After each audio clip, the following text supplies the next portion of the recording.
ప్రభువాక్య సందేశాలు సమాధానపరచు సందేశాలు పరమునకు చేర్చే సందేశాలు ఇవి ఒలీవా సందేశాలు ప్రభువాక్య సందేశాలు సమాధానపరచు సందేశాలు పరమునకు చేర్చే సందేశాలు ఇవి ఒలీవా సందేశాలు. తిరగరాయి మెడ కట్టుకుని సముద్రంలో దుంకిన వారిగా మనం ఉన్నామా? ఇతరుల గురించి ఏ రోజు మహారాజు దుష్టుడు ప్రభావం కలిగిన వారమై పాపపు స్వభావము, అసూయ ద్వేష భావము, అపహాస్యము చేసే భావము, మనసు గుణలక్షణ కలిగిన వారమై ఇతర సంఘాలకు వెళ్ళినా మా పాస్టర్ గారు ఎల్లగాకమన్నాడండి, మా విశ్వాసులు చూచే ఊరుకోడండి చెప్తారండి, అందుకే భయపడి రావటం లేదండి. రమ్మా రా, ప్రార్థన చేయించుకుని వెళ్ళు, బాగుంటుంది. దేవుడు స్వచ్ఛత వరం ఇచ్చాడు, దేవుడు కృపవరం ఇచ్చాడు, బాగుపడు. రావటానికి వీలు లేదు అయ్యగారు, మా గురించి ప్రార్థన చేయండి అయ్యగారు.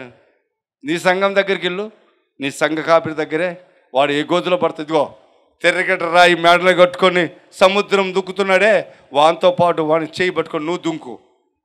లేదు నాకు దుంకడానికి ఇష్టం లేదు, మా పాట దుంకితో దుంకాడు, మా విశ్వాసి దుంకితో దుంకింది, నా బంధువులు దుంకితో దుంకారు, నేనైతే బ్రతకాలని ఆశపడుతున్నాను అన్నావా? రా, ఒలీవా ప్రార్థన శిబిరం తెరవబడి ఉంది 24 గంటలు. నువ్వు ఎప్పుడైనా రావచ్చు, ఎప్పుడైనా ప్రార్థన చేయించుకోవచ్చు.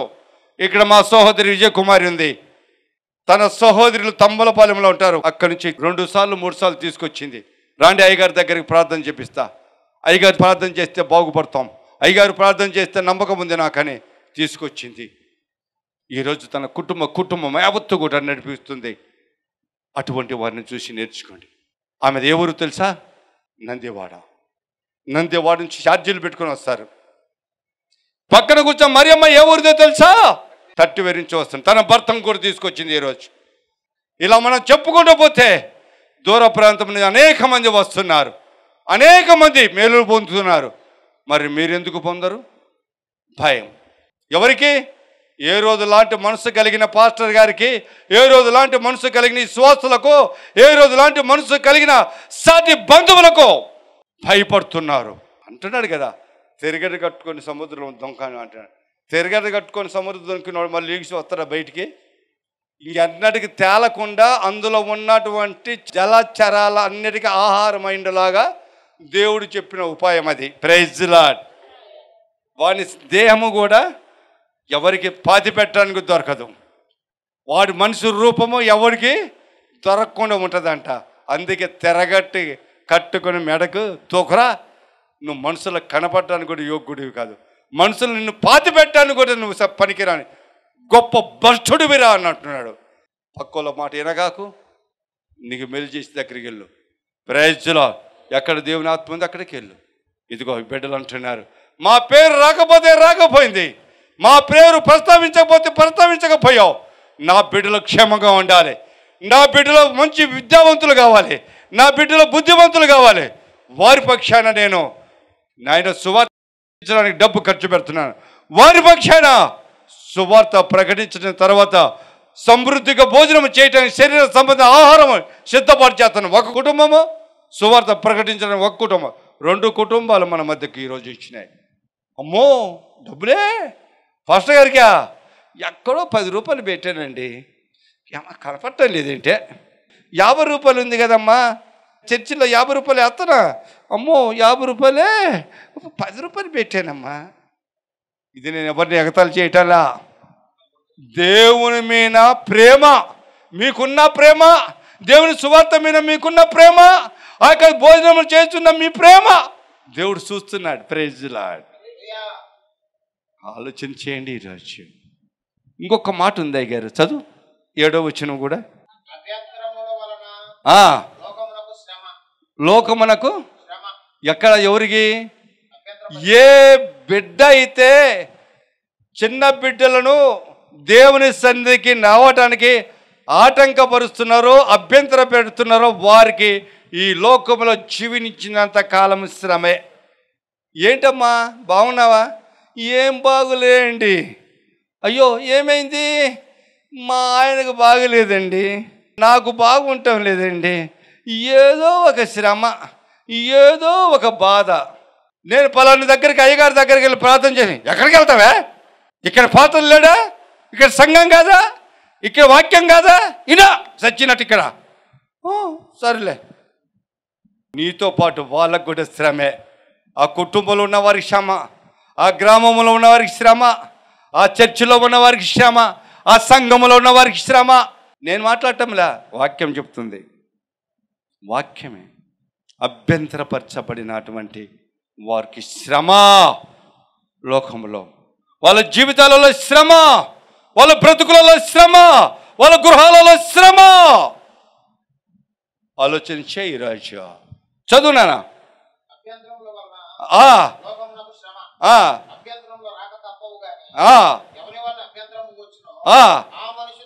ఆ మనుషునికి శ్రమ. ఇప్పుడు చేసివా? కుటుంబానికి శ్రమ, సంఘానికి శ్రమ, గ్రామానికి శ్రమ, వ్యక్తిగతంగా వారికి కూడా శ్రమేనంట. ఎవరు దేవుని సన్నిధికి వస్తుంటే ఆటంకపరిచిన వారికి, ఎక్కడ దేవుని కార్యాలు జరుగుతున్నాయో అక్కడికి వెళ్తానంటే ఆపిన వారికి, ఎక్కడ పరిశుద్ధాత్మ దేవుడు కార్యాలు చేస్తున్నాడో ఆ యొక్క దగ్గరికి వెళ్ళి నా దరిద్రం ఎల్లబుచ్చుకొని సుఖంగా జీవించాలని ఆశ కలిగి వస్తున్న ఆ బిడ్డను ఆటంకపరిచి ఆపిన వారికి, ఎక్కడ అనారోగ్యము ఉంటే స్వస్థత కృపవరము కలిగిన దేవుని దాసుని దగ్గరికి వెళ్ళి స్వస్థత పొందాలని ఆశ కలిగి వస్తుంటే వారిని ఆటంకపరిచిన ఆ వ్యక్తికి, ఆ సంఘానికి, ఆ యొక్క పాస్టర్ గారికి శ్రమ. ఇలా నేను చెప్పుకుంటూ పోతే చాలా ఉన్నాయి. జాగ్రత్త, చాలా జాగ్రత్త అండి. ఆలోచన చేయండి. ఈ వాక్యం విన్న నా ప్రియ సహోదరి, ఎవరిని ఆటంకపరచ. ఏంటి అక్కడికి వెళ్తున్నావా? ఎందుకు? దా నాతోటి మా చర్చికి రా. పాడు చేసే గుణాలు వద్దు, ఒకరిని నష్టపరిచే గుణాలు వద్దు. తీసుకొచ్చే బిడ్డలను వచ్చిన ప్రజలు ఏమవుతారో తెలుసా? మార్కు సువార్త 10వ అధ్యాయం 16వ వచనం. ఆ బిడ్డలను ఎత్తుకొని ఎవరు ఎత్తుకున్నది? యేసయ్య. ఎవరు కౌగిలించుకున్నది? యేసయ్య. యేసయ్య ఒక మాట అంటాడు, నీకు ముదిమి వచ్చేంత వరకు, అంటే నీవు ముసిలోడు అయ్యి గడ్డము తెల్లబారి నువ్వు కర్ర పుచ్చుకొని నడిచేంత వరకు కూడా, నడవలేని స్థితిలో ఉన్నప్పుడు కూడా ఆయన దగ్గరికి వచ్చి ఆయన ఏమంటారంట? ఎత్తుకొని ముద్దాడుతాడు, ఆశీర్వదిస్తాడు. ప్రైజ్. చదువుమా. వారి మీద చేతులు ఉంచి ఆశీర్వదించెను. దేవుని నామానికి మహిమ కలుగునుగాక. ఎవరైతే ఈ ఒలివ ప్రార్థన శిబిరానికి వస్తారో వాళ్ళు ఆశీర్వదింపబడునుగాక. ప్రభు నా రక్షకుని యేసు చేతుల కింద ఉండునుగాక, ఆయన కౌగిట్లో ఉండునుగాక. నా నోటి నుంచి వచ్చిన ఆశీర్వాదాలు వాళ్ళ జీవితంలో ఫలించునుగాక. 2 కుటుంబాలలోని చిన్న బిడ్డలు ఫలించునుగాక. వాళ్ళ బ్రతుకులు మార్చబడునుగాక.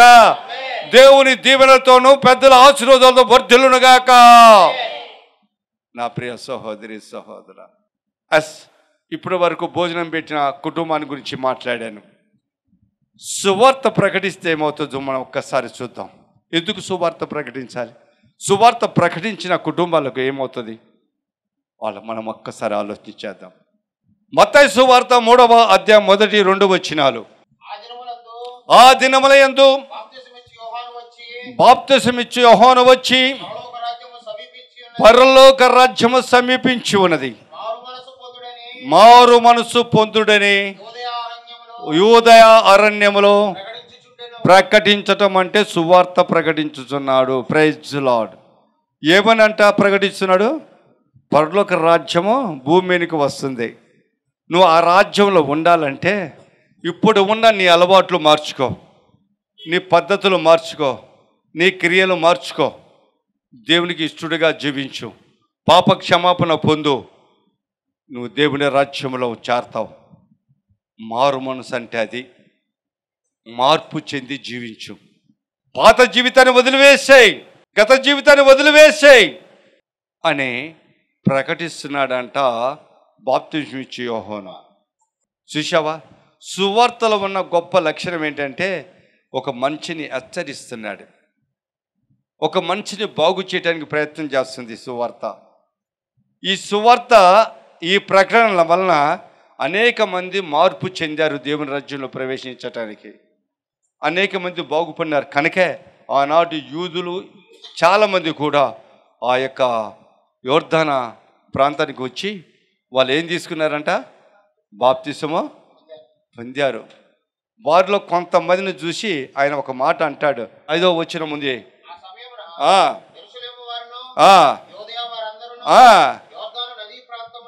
యోర్దాను నది ప్రాంతంలో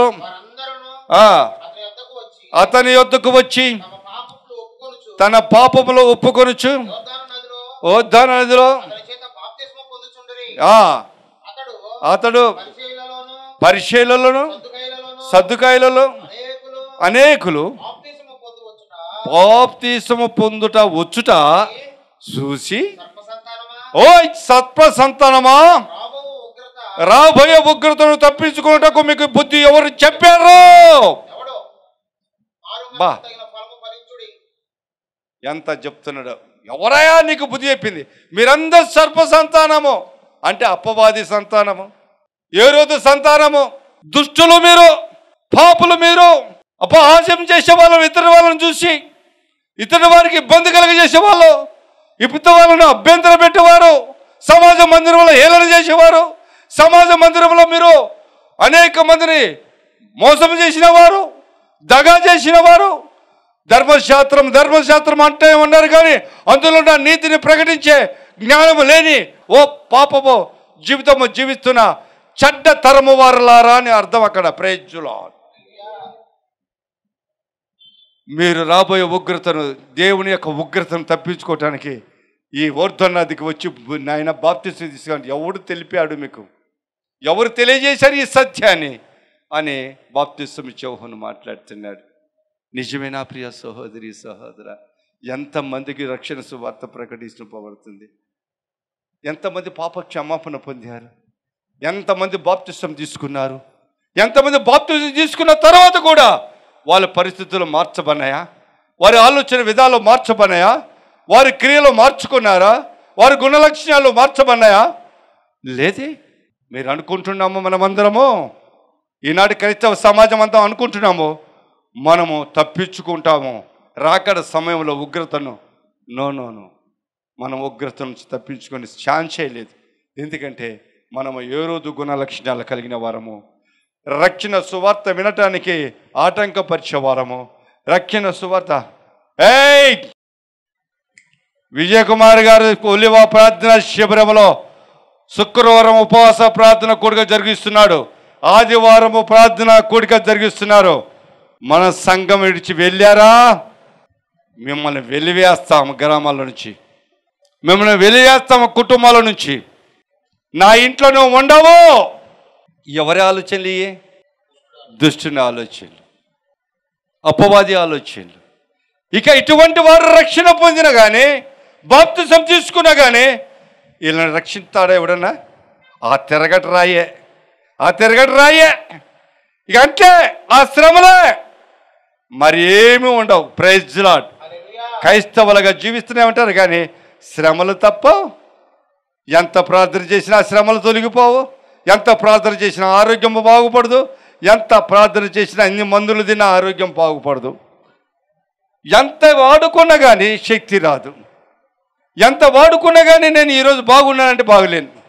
కారణం ఎదుటి వారిని ఆటంకపరచటం, నువ్వు ఉన్న తీరులో ఉండకపోవటమే, నీ రక్షణ మార్గంలో నువ్వు నడక జీవించకపోవటమే. Praise lord.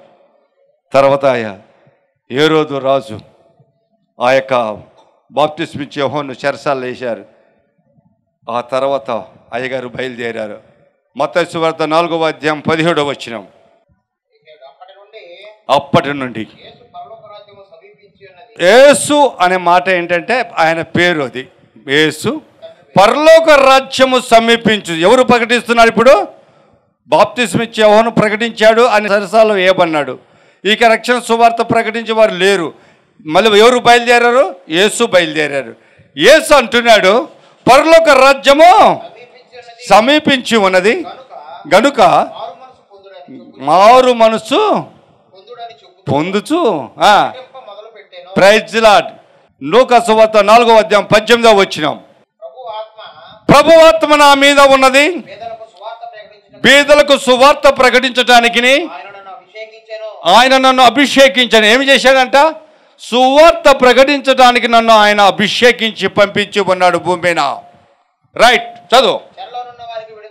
ఏ చెరలో? అపవాది చెరలో ఉన్న వారిని, అపవాది గుణలక్షణాలతో వాని బానిసైన త్రాగుడు, వ్యసనము, జూజము, బెట్టింగు, వ్యభిచారము, జారత్వము, అనేకమైన వ్యసనాలతో కూడా దొంగతనము, అసూయ, ద్వేష భావాలతో రగులుతున్నటువంటి ఈ గుణలక్షణాలు కలిగిన వాళ్ళందరినీ కూడా సువార్త ద్వారా విడుదల చేయటానికి నన్ను పంపించి ఉన్నాడు.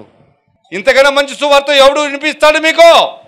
అందుకే ఆ కుమార్తె, ఈ రక్షణ సువార్త ప్రకటించడానికి నేను ధనం 1500 రూపాయలను ధనం ఇస్తున్నాను, ప్రకటించుట బిడ్డల పేరు మీద. ఈ వాక్యం మీద కొంతమంది మారుతారేమో, ఈ వాక్యం మీద కొంతమంది మనసు మార్చుకుంటారేమో, ఆటంకపరచే వాళ్ళు ఆటంకపరచకుండా మాంతారేమో, ఆయా అడ్డుపడే వాళ్ళు అడ్డుపడకుండా మాంతారేమో, వాళ్ళ యొక్క జీవితాలు మార్చుకుంటారేమో, వారి ఆలోచనలు మార్చుకుంటారేమో, వారి తలంపులు మార్చుకుంటారేమో. ప్రకటించు. యేసు నామములో నువ్వు డేరుగా ప్రకటించగలవనే నమ్మకంతో నేను ఇక్కడ నా బిడ్డల కోసం నువ్వు ప్రకటించడానికి డబ్బులు ఇస్తున్నానని చెప్పి ఆ కుటుంబ వర్ధులుగాక. ఇది నాకు తెలిసిన సత్యం. నన్ను రక్షించిన దేవుడు, నన్ను కాపాడుతున్న దేవుడు, నన్ను బ్రతికిస్తున్న దేవుడు, ఆయన సువార్త ప్రకటించమన్నారు. నేను ఈరోజు ప్రకటిస్తున్నాను. Praise lord. చదువు. గుడ్డి వారికి చూపు, నలిగిన వారి అంటే బాధలలో శ్రమలో నలుగుతున్న వారికి యేసు క్రీస్తు యొక్క రక్షణ సువార్త ద్వారా ఆధ్యాత్మికంగా బలపరచడానికి, ఆధ్యాత్మికంగా అభివృద్ధి పొందించడానికి నేను సువార్త ప్రకటిస్తున్నాను. నీకు తెలియజేస్తా ఒక సత్యం. విశాఖపట్నంలో కొమ్ము ప్రసాద్ గారు, లుదియమ్మ అనే భార్య భర్తలు ఇద్దరున్నారు. ఆయన స్టీల్ ప్లాంట్లో ఒక బ్రాంచ్కి మేనేజర్గా పనిచేస్తాడు. మంచి చదువుకున్నారు ఇద్దరు కూడా. ఈ అమ్మాయి కూడా ఒక ఆఫీసర్ గారి కూతురే. అన్నయ్య, మాకు చిన్న వాక్యం చెప్పి ప్రార్థన చేయన్నయ్య, మా జీవితాలు బాగుపడతాయని చెప్పి అడిగారు. వాళ్ళు ఫుల్ క్రైస్తవులే, ఎప్పుడు చర్చికి వెళ్ళేవారే. వారికి ఒక ఆయన చెప్పాడంట, సదానందరావు గారు, అమ్మ మీకు ఆధ్యాత్మికంగా బలపరచబడాలన్నా అక్కడ పాస్టర్ గారు కుమార్ గారు గుడి వల్ల ఉన్నారు, ఆయనతో ఒక్కసారి ప్రార్థన చేయించుకో, ఒక్కసారి ప్రార్థన చేయించుకో, రోజుకు ఒకసారి చాలు, నీ బ్రతుకులు మారిపోతాయి అని చెప్పాడంట. విశ్వాసంతో నాకు ఫోన్ చేశారు. ప్రార్థన చేస్తుంటే నేను చెప్పాను, నీ యొక్క అరమరలో ఉన్న గుర్రం ఊగుతుంది చూడమ్మా అన్న. నేను ఎక్కడున్నా? గుడివాళ్ళలో ఉన్నా. వాళ్ళు ఎక్కడున్నారు? విశాఖపట్నంలో ఉన్నారు. చూడమ్మా, ఆ గుర్రం ఊగుతుంది, ఆ బొమ్మ ఊగుతుంది చూడు అన్న. వాళ్ళు చూశారు. ఆ గుర్రాన్ని తీసి బయట ఇసిరిపారేయన్నా.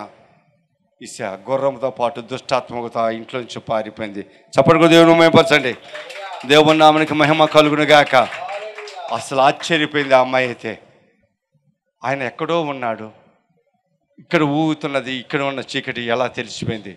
నేను చెప్పాను, అమ్మా నీ ఆరోగ్యం బాగులేదు, నువ్వు శరీర సంబంధం బలహీనత కలిగిన కుమార్తెవై ఉన్నావో, నీ భర్త యూనియన్ నాయకుడు దేవుని యొక్క బిడ్డ అయినప్పటికీ నీ భర్త నిన్ను తలుచుకోడు, నిన్ను హాస్పిటల్ కూడా తీసుకెళ్ళలేడు, ఆయన తీసుకెళ్ళటానికి కూడా నిర్లక్ష్యం చేస్తున్నాడు అంటే అమ్మాయి బోరున ఏడ్చింది.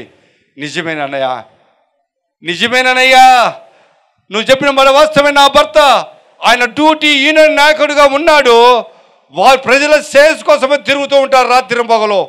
నన్ను హాస్పిటల్కి తీసుకెళ్ళమని అడిగినా కానీ ఈరోజు కాదు, రేపు కాదు, ఎల్లుండి అంటూనే ఉంటాడు. అన్నయ్య నువ్వు ఖచ్చితంగా దేవుడు నీతో నుంచి మాట్లాడుతున్నాడు అన్నయ్య అని. ఆ రోజు నుంచి ఈ రోజు వరకు రోజు ఒక పావు 6 గంట వాక్యం వింటారు, నా ద్వారా ప్రార్థన చేసుకుంటారు. వాళ్ళు అంటున్న మాట ఏంటో తెలుసా? ఈ వాక్యంలో ఎంత లోతైన మర్మాలు నాకు తెలియవండి, మాకు ఎవరు చెప్పలేదండి ఇంతవరకు, మేము వెళ్ళే సంఘాలలో ఇలా చెప్పరండి, మేము జ్ఞానోదయం కలిగిన ఈరోజు ఆ అమ్మాయికి ప్రార్థనాత్మ వచ్చింది, దర్శన వరములు వచ్చాయి. ఆ అమ్మాయి దర్శనం చూసి చెప్తుంది. ఆ అమ్మాయి ద్వారా ఇంకొక అమ్మాయికి కూడా ప్రార్థన చేశా. ఆ అమ్మాయి కూడా అయ్యా నేను కోల్పోయిన దర్శనాలు, నేను కోల్పోయిన ప్రార్థనాత్మ నాకు వచ్చిందని ఆ అమ్మాయి ప్రార్థన చేస్తుంది. తన యొక్క భర్త కూడా అయ్యా నేను ప్రార్థన జీవితం కలిగాను, నేను ప్రార్థన చేసుకుంటున్నాను, నన్ను వదలొద్దు, నా కుటుంబాన్ని నాకు బాగు చేయి అని అడుగుతున్నాడు. ఈ మాట ఎందుకు చెప్తున్నా తెలుసా? నేను గొప్పవని కాదు, నేనంతకన్నా చాలా హీనుణ్ణి, జ్ఞానము లేనివాడిని. కానీ నాలో ఉన్న పరిశుద్ధాత్మ దేవుడు చాలా గొప్పవాడు. నాలో నుంచి బోధిస్తున్న దేవుడు చాలా గొప్పవాడు. నాలో నుంచి వాళ్ళని బాగుపరచాలనుకున్న దేవుడు గొప్పవాడు. నాలో నుంచి వాళ్ళని బాగుపరుస్తూ వాళ్ళని బలపరితమై వాళ్ళని రక్షణ మార్గంలో నడిపిస్తున్న నా సర్వశక్తి గల దేవుడు, ఆత్మస్వరూపుడే దేవుడు గొప్పవాడు. చెప్పకూడదు దేవుడిని భయపరచాలి. దేవుడినా మనకి మహిమ కలుగును గాక. ఎందుకు ఈ మాట చెప్తున్నాను తెలుసా? ఆయన అన్నాడు, బంధకాల్లో ఉన్న వాళ్ళని ఇడిపించువాడు, విరిగి నలిగిన హృదయాలు బాధతో శోధనతో విరిగిపోతున్న ఆ యొక్క బిడ్డల హృదయాలను సంతోషపరిచేవాడు ఆయనే. ఆయన అటువంటి దేవుడు మన దేవుడు, మనం ఆరాధిస్తున్న దేవుడు. ఇది రక్షణ సువార్త. ఈ సువార్తలో శక్తి ఉంది, ఈ సువార్తలో బలం ఉంది, ఈ రక్షణ సువార్తలో శక్తి ఉంది. నీ యొక్క కండరాలు, ఎముకలు, మూలుగులు ఛేదించుకొని పోయే వాక్యం ఇది. ఈ రక్షణ సువార్త నిన్ను బాగు చేసే, నీ పాపాలు బయటికి తీసుకొచ్చేది ఈ వాక్యం. Praise lord. దేవుని నామమునకి మహిమ కలుగును గాక. మార్కు సువార్త 16వ అధ్యాయం 15-16 వచ్చిన చదువు. మరియు సర్వలోకమునకు వెళ్ళి సర్వ సృష్టికి సువార్తను ప్రకటించుడి. నమ్మి బాప్తిసము పొందినవారు రక్షింపబడును, నమ్మని వారికి. చూడండి, వాక్యం చాలా స్పష్టంగా ఉంది. సువార్త ప్రకటించమన్నాడు. నీ పని ఏంటంట? సువార్త ప్రకటించడమే. నా పని ఏంటి? దేవుని సువార్త ప్రకటించడమే. దేవుడు ప్రేరేపణ కలిగించిన వాక్యం చెప్పడమే, దేవుడు ప్రేరేపించిన మాటలు వివరించడమే నా పని. వాటి కార్యములు చేయించువాడు ఆయనే. నా ఎదురుగా ఉన్న మనసులో లేక హృదయ ప్రేరేపణతో అలా హృదయాలను శుద్ధి చేయవాడు ఆయనే, వాళ్ళను బాగు చేయవాడు ఆయనే, నేను కాదు. నేను వాక్యాన్ని మటుకు వెదజల్లగలిగిన వాడినే, దాన్ని నాటి ఫలింప చేయవాడు సర్వశక్తి గల దేవుడే. అందుకే అంటాడు, మీరు సర్వలోకమునకి వెళ్ళండి, సర్వ సృష్టిగా సువార్త ప్రకటించండి. ఇది ప్రభువైన యేసుక్రీస్తు తన శిష్యులతో చెప్తున్నాడు. ముందు బాప్తిస్మ ఇచ్చి యోహాను చెప్పాడు, యేసుక్రీస్తు తర్వాత చెప్పాడు, యేసుక్రీస్తు తర్వాత తన శిష్యులు చెప్పారు, ఆ శిష్యుల తర్వాత ఈరోజు దేవుని శిష్యులే మాట్లాడుతున్నారు భూమి అంతటా. Praise lord. దేవుని నామమునకి మహిమ కలుగును గాక. అందుకే అంటాడు పౌలు గారు కూడా ఒక మాట అంటాడు. ఆయన మాట్లాడుతుంటే ఈ రక్షణ సువార్త అంట ఎటువంటిదంట? రక్షణ, ఈ వాక్యం విని రక్షింపబడకి శక్తి అయి ఉన్నదంట. Praise lord. ఈ సువార్త ఏమై ఉన్నదంట? నేను సువార్త ప్రకటించక సిగ్గుపడేవాడని నేను కాదు. కానీ ఎవరైతే ఈ సువార్త విని రక్షణ పొందుతారో, రక్షణ పొందడానికి ఈ సువార్త శక్తి అయి ఉన్నదంట. Praise lord. ఈ సువార్త విన వారు హృదయాల్లో పదిలపరుచుకుంటే వారికి మహాశక్తి అయి ఉంది. పదిలపరచుకోకపోతే కానీ వారికి శిక్ష అయి ఉంది. నమ్మిన వారికి నమ్మని వారికి తేడా ఇదే. దేవుడి మాటలు దీవించి ఆశీర్వదించును గాక. ఆ కుటుంబాలు వర్ధిల్లును గాక. ఎవరైతే భోజనం ఖర్చు పెట్టుకుంటున్నారో వారికి 1000 రెట్ల అధిక ధనము వారి గృహంలో చేర్చబడును గాక. ఎవరైతే ఈ డబ్బు ఖర్చు పెట్టుకుంటున్నారో వారి యొక్క గృహాలలో సుఖ సంతోషంతో వర్ధిల్లును గాక. ఎవరైతే రక్షణ సువార్త ప్రకటించడానికి ధనాన్ని హెచ్చించి ఉన్నారో ఆ కుటుంబం వర్ధిల్లును గాక. ఆ బిడ్డలు వర్ధిల్లును గాక. వాళ్ళు ఆశీర్వదింపబడును గాక. వారి విద్య యందు, బుద్ధి యందు, ఆరోగ్యంలో సుఖ సంతోషంలో వర్ధిల్లును గాక. నా యేసయ్య వారిని కౌగలించుకును గాక. నా యేసయ్య వారి తల మీద చేతులుంచి ఆశీర్వదించును గాక. ఆ 2 కుటుంబాల్లో ఉన్న బిడ్డలను ఆశీర్వదించును గాక. ఇదిగో ప్రభా, నేను పలికిన ఈ మాటలు ఈ 2 కుటుంబంలో ఉన్నటువంటి ఈ బిడ్డలకు మీరు ఆకాశమును వాక్యంలో విప్పి వీళ్ళ జీవితంలో ఫలింప చేయమని అడుగుచున్నాను. నీ రాజ్యం వచ్చేంత వరకు ఆ కుటుంబాలు వర్ధిల్లును గాక. ఈ భూమికి రాజ్యం వచ్చేంత వరకు ఆ బిడ్డలు వర్ధిల్లును గాక. ఆధ్యాత్మిక జీవితంలో వర్ధిల్లును గాక. గొప్ప కార్యం జరిగించి మేలు చేయమని ప్రభువా వేడుకుంటున్నాను. ఈ చిన్న వాక్యం దీవించి ఆశీర్వదించును గాక. ప్రార్థన చేసుకుందాం. సర్వోన్నతుడానికి స్తోత్రాలు. ఈ శిబిరంలో కూర్చొని ఇప్పటి వరకు వాక్యమైన ప్రతి బిడ్డ హృదయాన్ని తాకండి. ప్రతి ఆలోచనలు నాయన మీరు కలగ చేయండి. వాళ్ళ స్థితిగతి యావత్తు తెలుసుకోవటానికి కృప దయచేయండి. ఎవరైనా మీ శిష్యులు మొట్టమొదటిగా నీ సన్నిధికి బిడ్డలను తీసుకొస్తుంటే ఆటంకపరిచారేమో, ఆ ప్రకారము గర్దించావే, వీళ్ళను కూడా గర్దించు. ఎవరైనా వీళ్ళు బంధువులు కానీ ఈ రక్త సంబంధికులు కానీ వీరి సంఘాలలో వేరే సంఘాలలో ఉన్నారు, వేరొక స్థలానికి పరిశుద్ధాత్మ దేవుడు కార్యం చేయుచున్న వారి దగ్గరికి, పరిశుద్ధాత్మ దేవుడు బోధిస్తున్న ఆ స్థలాలకి బిడ్డలు వెళ్తుంటే ఆటంకపరుస్తున్న వారిని జ్ఞాపకం చేసి వాళ్ళ హృదయాలు మార్చండి, వారి ఆలోచనలు మార్చండి, వారి తలంపులు మార్చండి ప్రభా.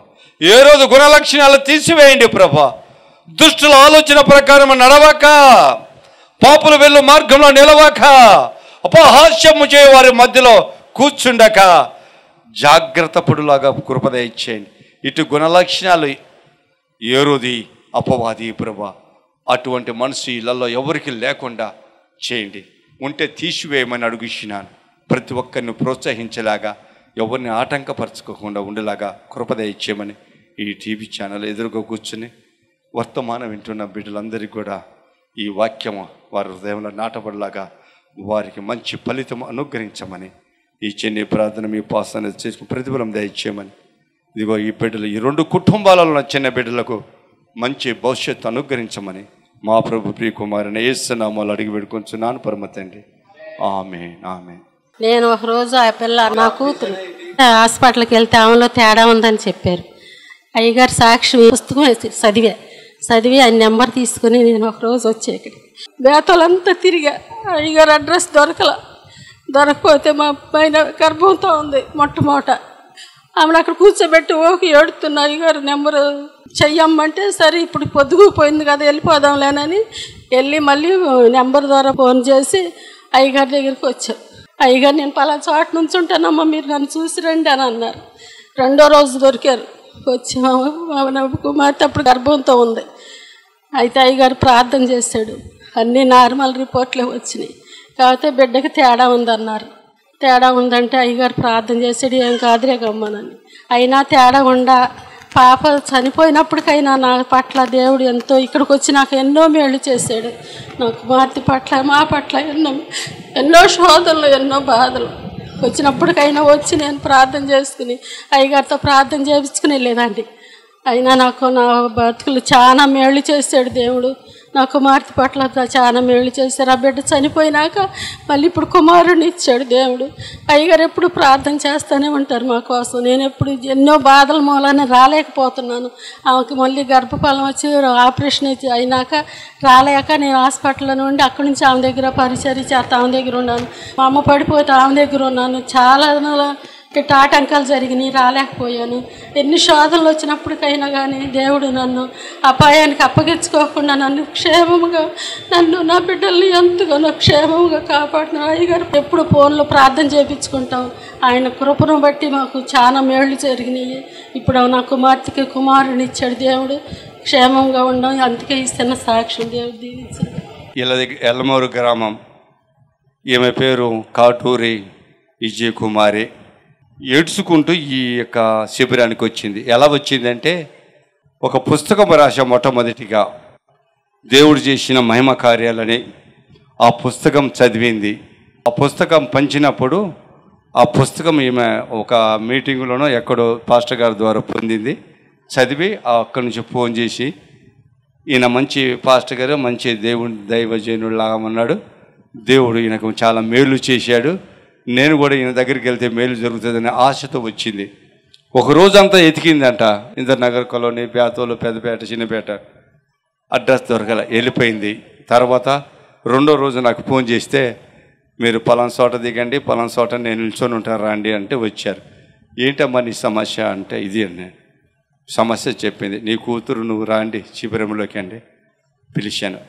మొట్టమొదటి విశ్వాసి నా జీవితంలో ఈ యొక్క ఒలివ ప్రార్థన శిబిరంలో ఉపవాస దినాలలో ప్రారంభ దినములలో ప్రారంభ విశ్వాసి ఈమె.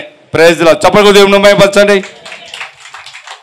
ఈమెతో పాటు ఒక పాస్టర్ గారు, ఆయన భార్య ఇద్దరు వచ్చారు. వాళ్ళ ముగ్గురు నేను నలుగురం కలిసి ఇక్కడ ఉపవాస ప్రార్థన చేశాం. తర్వాత 2 నైట్లు ఇక్కడ ఉన్నారు 2 సార్లుగా. ఆ కుమార్తె యొక్క ఆరోగ్య విషయంలో వాళ్ళ గృహానికి నన్ను ఆహ్వానించారు. ఆ పాస్టర్ గారు నేను వెళ్ళాము ఎలమూరు. ఆ గృహాలో ప్రార్థన జరిగించి చాలా శ్రమ పడినాం, చాలా ఇబ్బంది పడినాం. మేము కూడా చీకటి శక్తుల వలన, ఆ దెయ్యాల వలన అపవాదు ఎదిరించాం. అయినా కానీ దేవుడు మాకు విజయం ఇచ్చాడు. ఈ మొట్టమొదటి విశ్వాసి ఈరోజు మళ్ళీ 2వ గర్భం, మళ్ళీ మగపాలు పిల్లవాడిచ్చారు. ఈ అమ్మాయి పేరు సంధ్య, వాళ్ళ ఆయన పేరు సురేష్. Praise lord. వాళ్ళు విజయవాడలో ఉంటారు, వీళ్ళు ఎల్లమూరులో ఉంటారు. ఈ సమయానికి దేవుడు అనుగ్రహించినందుకు వారికి దేవుడు వారిని దీవించి ఆశీర్వదించునుగాక. ఆ బాలుని కూడా దీవించి ఆశీర్వదించునుగాక. ఈ కుటుంబాన్ని దీవించి ఆశీర్వదించునుగాక. ఒలివ సందేశాలు, ప్రభువాక్య సందేశాలు, సమాధానపరచు సందేశాలు, పరమునకు చేర్చే సందేశాలు, ఇవి ఒలివ సందేశాలు, ప్రభువాక్య సందేశాలు, సమాధానపరచు సందేశాలు, పరమునకు చేర్చే సందేశాలు, ఇవి ఒలివ